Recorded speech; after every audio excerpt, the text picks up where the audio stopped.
Hi and welcome back to my YouTube channel. This is Ashley U once again. Apologies that this video has come later than usual. I've been a bit busy in the last few days, but I'm here to review all of the matches that took place in the Champions League and Europa League last week, the quarterfinals, second legs in both competitions, and then I'll give my predictions for who will go through in the semi-finals, which take place next week. So hope you enjoy watching this video as usual. Hope you enjoy watching my content, and hopefully I'll be able to get you through all the events that happened in Europe last week. So first up on Tuesday night, it was the quarterfinal second legs of the Champions League. The very big game between Paris Saint-Germain and Bayern Munich was expected to be a thriller. The French champions held a 3-2 advantage from the first leg in Munich and could have put the tie to bed before Bayern Munich scored, actually, when Neymar hit the crossbar and then the post within the space of a few minutes. I think Kylian Mbappe had one or two moments of his own, but PSG couldn't find the back of the net, and you just felt that the longer that went on, you felt that Bayern Munich could capitalise on their wastefulness, and that was true just before half time when Eric Maxime Choupo-Moting, who played for PSG actually in last season's competition, scored his second goal of the tie just before half time, heading in a rebound after Keylor Navas in the PSG goal saved from David Alaba, and 1-0, the tie was level on aggregate then, but PSG had the advantage just on the away goals, and so Bayern Munich needed to score another to make sure they progressed. But even though they had more of the possession and more of the chances in that second half, and they couldn't find that all-important second goal. I mean, Leroy Sané particularly had a frustrating night when he got into several good positions, but just couldn't find that final end product. And unfortunately for Bayern Munich, that meant they went out of the Champions League. And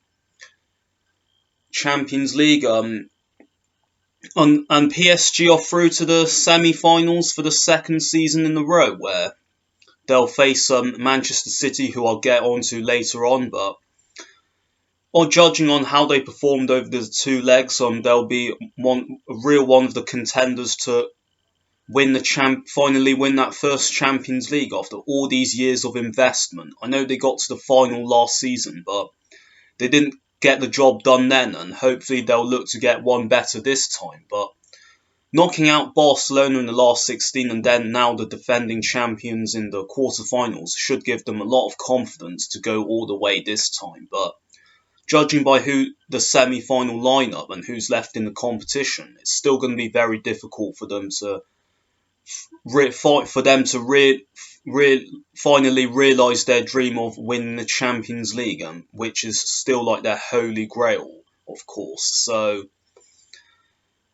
good for them that they're still in the Champions League. But as for Bayern Munich, they can now focus on trying to win the Bundesliga and trying to move forward from what has been a difficult last few weeks of the season, and hopefully prepare themselves for a better challenge in the Champions League next season as well. So adios to them.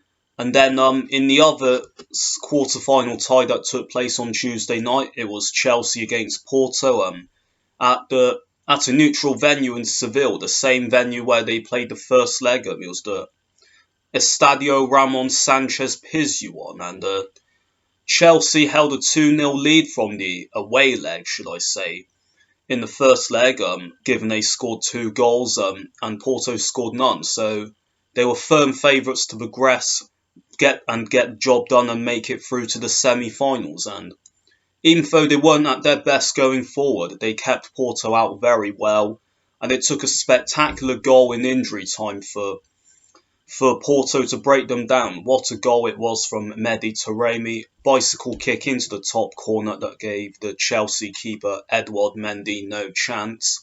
But that was in the 4th minute of second half injury time, and it was too little too late for Porto then. So even though they got the win on the night, it wasn't enough for them to overturn that first leg deficit. And for the first time in 7 seasons, Chelsea are into the semi-finals of the Champions League, where they'll face Real Madrid, who I'll get onto later on. So that'll be another interesting tie for them, for Thomas Tuchel, as the Blues look to win their second Champions League title following that extraordinary success they had over Bayern Munich to win that first title in 2012 as well. So could they do it again? Who knows? But Real Madrid now stand in their way and of another appearance in the Champions League final. And talking of Real Madrid, moving on to Wednesday night's games, the Zinedine Zidane side held Liverpool to a 0-0 draw at Anfield, which meant they progressed to the last 4 3-1 on aggregate. I mean, the tie was pretty much done in the first leg. I know 3-1 gave Liverpool a bit of hope, given they had the away goal, but it was still a mountainous task for Jurgen Klopp's side, given the fact that they've been disappointing in the Premier League this season, particularly at Anfield. And you felt that, given their patchy defence, which has been injury ravaged, then it could be really difficult for them to keep Real Madrid out, let alone score the goals they needed to get themselves through. But I didn't really expect it to be goalless. I expected the two teams to really go at it from the very off. And Liverpool had the better of the game, created a lot of chances. Mo Salah, I think he left his shooting boots at home because he just couldn't convert any of them. And so did Sadio Mane and Firmino and many others as well. They created a whole host of chances, but just couldn't get that first goal to make that tie even more interesting. And once it came to the second half, Real Madrid just resorted to trying to hold on for the result. Really, they didn't really look like trying to go for goals, and Liverpool found it very difficult to break them down. And so, as it is, they bow out of the Champions League, and to culminate what's been a very disappointing season for them. I know they've had a lot of injuries this season, which has hampered their Premier League title defence, but this is Liverpool we're talking about, a team who have a rich history of winning trophies and are expected to go deep into cup competitions and try and challenge for the title. And the fact they're not going to win any trophies this season is a major step backwards from previous seasons when they were fantastic under Jurgen Klopp. So now the priority for them is to try and finish in the top 4 of the Premier League and get back into next season's competition.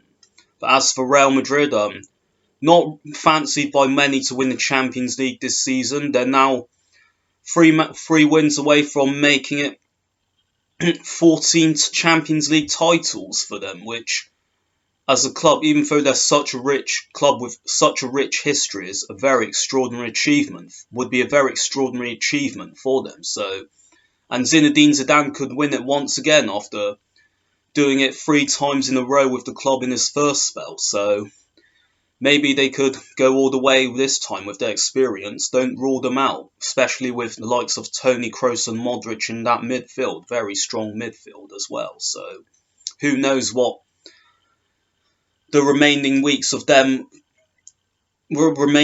are left in store for them, given they're also still in the La Liga title race, just behind Atletico Madrid. So maybe they could win the Champions League and the league double as well. So who knows? But as for now, they've got Chelsea in the semi-finals, and that will be a very interesting tie for them.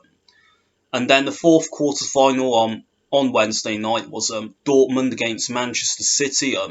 Pep Guardiola and his side held a 2-1 lead from the first leg at home, but went behind early on through Jude Bellingham, who was fantastic in that first leg in Manchester.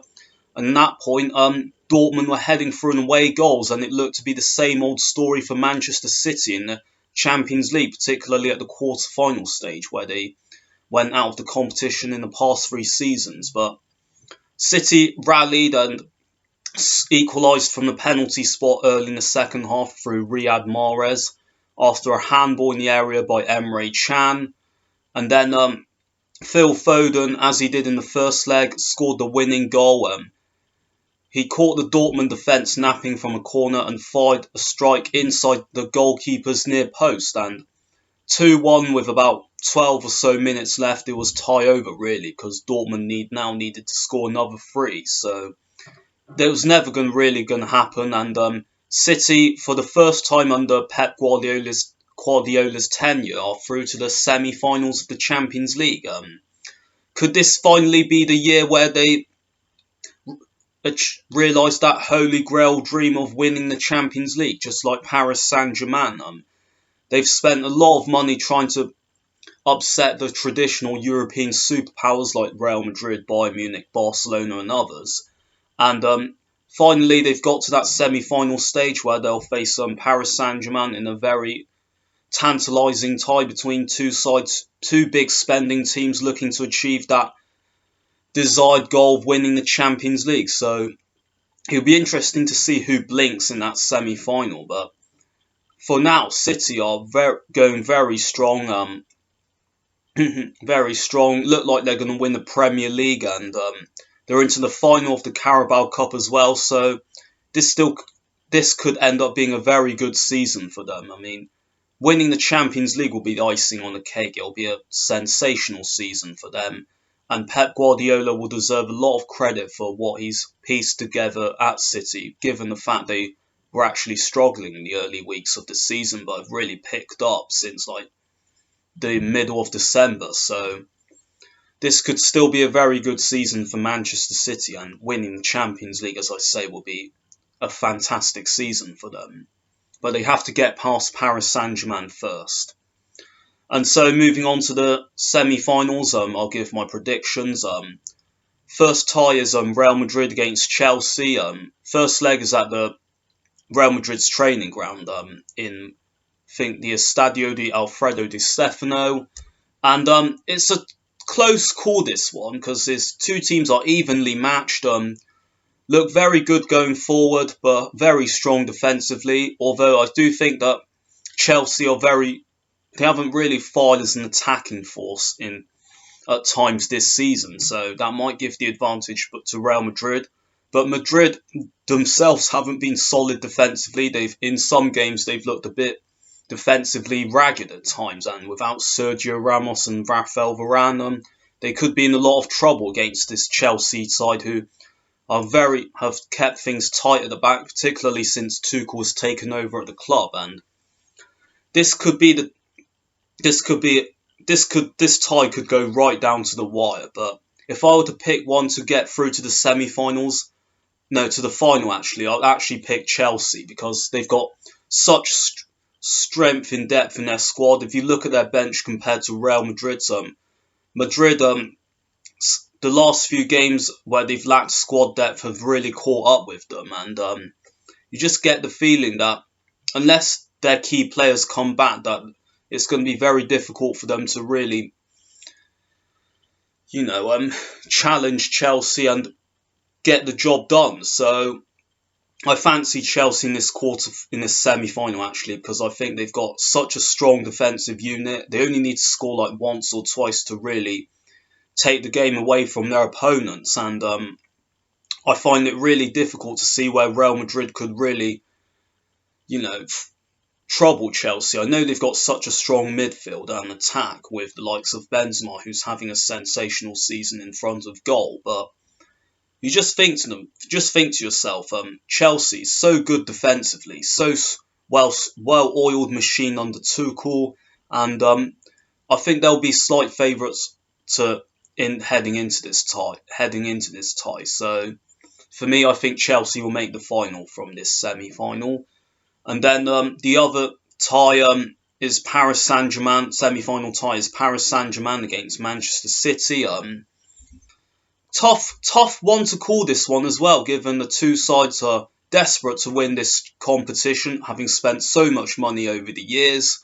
Paris Saint-Germain beat Bayern Munich, did well to beat the defending champions Bayern Munich in their quarter-final, whilst Manchester City got the better of Dortmund. So if I were to pick one, PSG have been struggling domestically, haven't really looked like themselves in Liga this season. They're still behind Lille as they try and win the title once again. And maybe that could, you know, sway things in City's way, given the fact that Pep Guardiola's side, they need just a few more wins to capture that Premier League title. And if they do that within these next few weeks, then they could be having all their players fit and ready to focus on this Champions League tie. So who knows who will come out on top in this one. But if I were to pick one, I would say Manchester City, given they've got such a strong defensive unit. I know they were vulnerable at times against Dortmund in both legs of their quarter-final, but I just think going forward, their attack is just lethal at times. Jesus, De Bruyne, Ferran Torres, Gundogan, you name it all. They have goals from everywhere, like from everywhere within the team, and whereas PSG just pretty much rely on Mbappe and Neymar to produce the goods for them. And even though they have such strong defense that strong togetherness within their team, Paris Saint-Germain, you just get the feeling that you just think to themselves, those players, they could easily get frustrated if things do not go their way. And I just think that Manchester City, with the quality they have going forward and at the back, I think they could just about edge this one. So I'm going for a Manchester City win, which means that if my predictions are correct, then we could have a second all-English final in the Champions League in 3 seasons after Spurs against Liverpool in 2019. It'll be good for English football, but not so good for European football as a whole, really, because we want teams from all over the continent to do well. And the fact that the Premier League is now dominating this competition as it did in the middle of the last decade, I think it was. So maybe this could be maybe if this all-English final does occur, then maybe the Premier League is once and for all the best league in Europe as well as in the world. So who knows? But my predictions will be that there will be an all-English final in Istanbul come the end of May. But that may be I may be wrong on that. And then that may be wrong, I may be wrong. So who knows? And then moving on to the Europa League on Thursday night, 4 ties that took place. The first one was Manchester United against Granada. United were 2-0 up from the first leg in Spain, and pretty much game over, really, from that first leg. I didn't really fancy Granada to pull this one back. I know they had some chances, but they just weren't clinical enough, and United secured another 2-0 win with goals from Edinson Cavani and an own goal right near the end. So comfortable evening for them, United, and a comfortable win over the 2 legs, and they'll be the favourites to win this Europa League, given the fact they dropped down from the Champions League following the group stage. And whoever gets them in the I think they've got Roma in the semi-finals, actually, so that might be a difficult tie for them, but you still expect Ole Gunnar Solskjaer and his men to get the job done in this one, even though Solskjaer's record in semi-finals as United manager is 1-0. I think he's lost all 4 of them. 4 of the semi-finals he's managed so far, so that could be a potential stumbling block for them. But Roma aren't exactly world beaters. They're not exactly flying themselves in Serie A. Way behind the Champions League places, down in 7th, and they too will be looking to focus on this competition as a route back into the Champions League as well. But you just get the feeling that United are hitting form at just the right time, and you think that they'll be firm favourites to get through against Roma, you feel.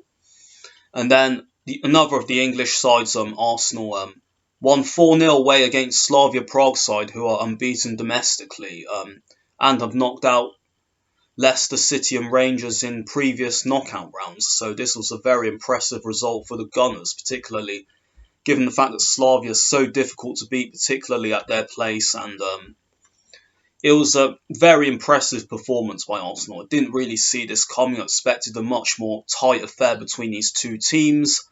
And the game was pretty much done in the first 20 or so minutes. Arsenal did actually have their opening goal disallowed through Emil Smith-Rowe, but I think it was offside.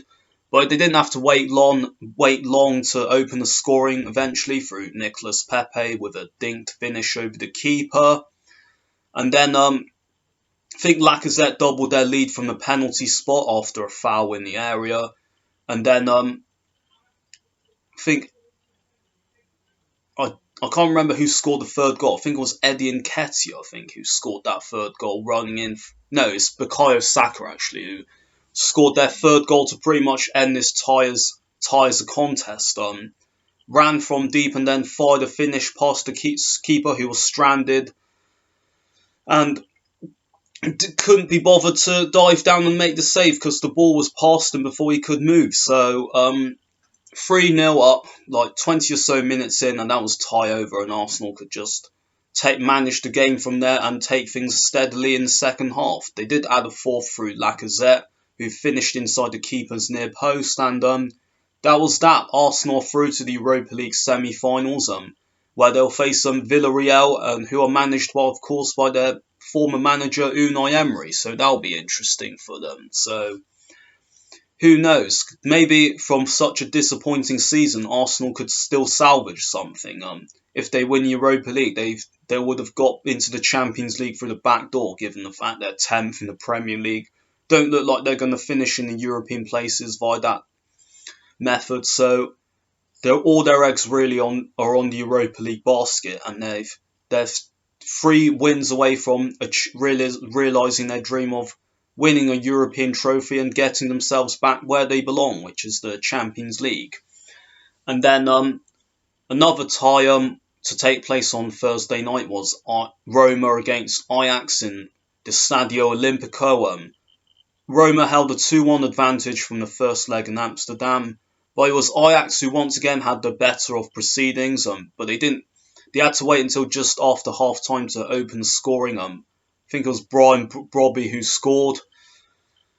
And but they still needed another goal to make sure of their progress. And as they pushed forward, Roma were always a threat on the counter-attack. And they capitalised when Edin Dzeko scored to make it 1-1. And that was enough for Roma to see the tie out, and they progressed to the semi-finals 3-2 on aggregate. But as for Ajax, they will now focus on trying to win the League and Cup double with the Cup final they've had at the weekend.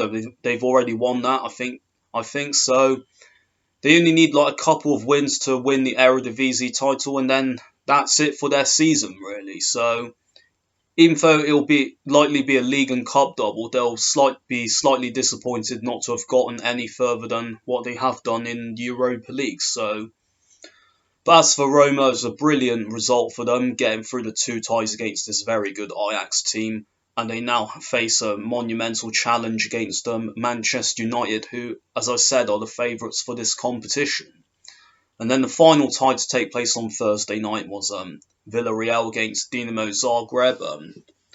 Villarreal held a 1-0 advantage from the first leg, and they pretty much ended this tie as a contest by half-time. Scored 2 goals in relatively quick succession through Paco Alcacer and Gerard Moreno just before half-time. Dinamo Zagreb did pull one back early in the second half through Mislav Orsic, who was their hat-trick hero against Tottenham in the last round, but he couldn't repeat the feat this time, and Villarreal it is who are through to the semi-finals where they'll face Arsenal, and Unai Emery has a reunion with his old club, so that'll be interesting. And my semi-final predictions for these 2 ties. First up, I think Manchester United have got Roma at home in the first leg at Old Trafford, which may make things a bit more difficult for them. But I still think they'll have enough to get past Paulo Fonseca on his side. I know that Roma have got some good experienced players like Edin Dzeko, Pedro, Borja Mayoral amongst others within their ranks, but you still expect Manchester United to get the job done, given the fact that they're so experienced in Europe. They have such a talented squad, United, and it's really over these last few weeks that they've started to fire once again. So think Manchester United will make the final. I think it's in Gdansk, this final. So I expect Ole Gunnar Solskjaer to finally break that semi-final curse and take his side through to the final in Gdansk. And then in the other semi-final, Villarreal against Arsenal. Pretty tough one to call, given both sides have been struggling domestically.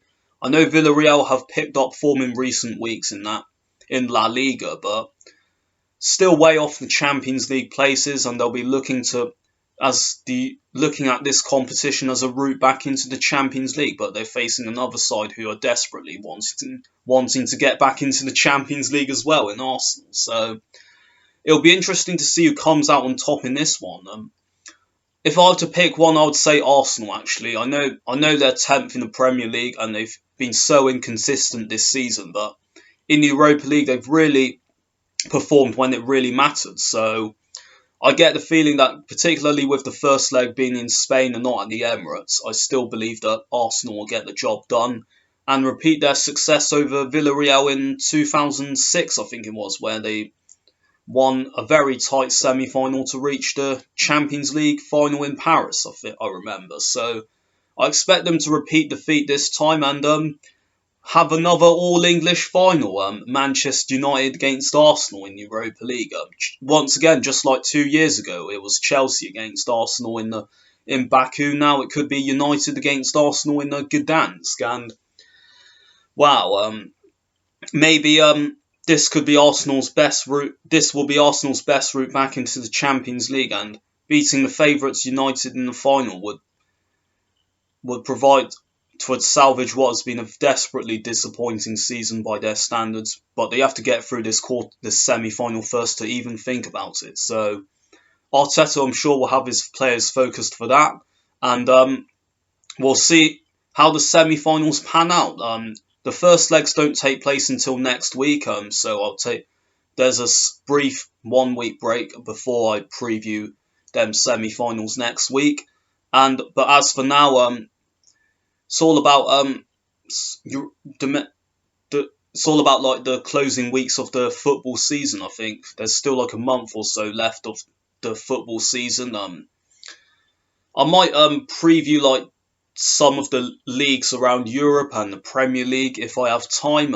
There's some interesting title races still in some of Europe's top leagues like La Liga and Liga as well. So maybe I might have talk about them in next few weeks. But as for now, that's it for my video for my reaction to last week's quarterfinal ties in the Europa League. I'm looking ahead to the semi-finals as well. I hope you enjoy watching my content as always. Hope you enjoy watching what I've got to say, and hopefully I'll get to see you all soon as always. I'm out of here.